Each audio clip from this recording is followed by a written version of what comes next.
അയ്യോ, ഈ മണ്ണിൽ ജീവിക്കാൻ കഴിയുന്നില്ല. ഈ മനുഷ്യർ പ്ലാസ്റ്റിക് മാലിന്യങ്ങൾ.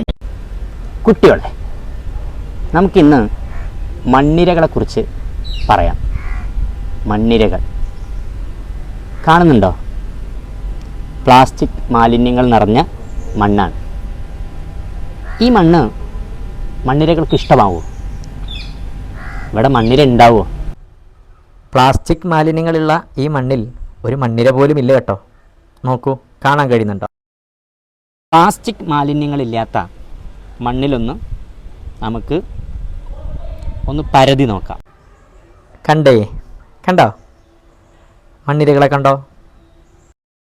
മണ്ണും ജൈവാവശിഷ്ടങ്ങളുമൊക്കെ കഴിച്ച് മണ്ണിൽ തന്നെ വിസർജിച്ച് മണ്ണിനെ ഇളക്കി മറിച്ച് മണ്ണിൻ്റെ ഫലപുഷ്ടി വർദ്ധിപ്പിക്കുന്ന ജീവജാലങ്ങളാണ് മണ്ണിര. കർഷകന് മിത്രമാണ് മണ്ണിര, പ്രകൃതിക്ക് കലപ്പയാണ് മണ്ണിര.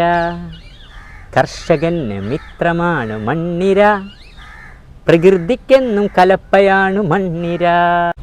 മണ്ണിരകൾ കർഷകൻ്റെ മിത്രമെന്നറിയപ്പെടുന്ന, പ്രകൃതിയുടെ കലപ്പ എന്നറിയപ്പെടുന്ന, മണ്ണിനെ ഫലപുഷ്ടി വർദ്ധിപ്പിക്കുന്നതിന് കാരണക്കാരായ ജീവജാലങ്ങളാണ് മണ്ണിരകൾ. മണ്ണിരക്ക് കണ്ണുകളില്ല, 5 ഹൃദയങ്ങളുണ്ട്. ഇവ ശ്വസിക്കുന്നത് അതിൻ്റെ ത്വക്കിലൂടെയാണ്, അതിൻ്റെ സ്കിന്നിലൂടെയാണ്.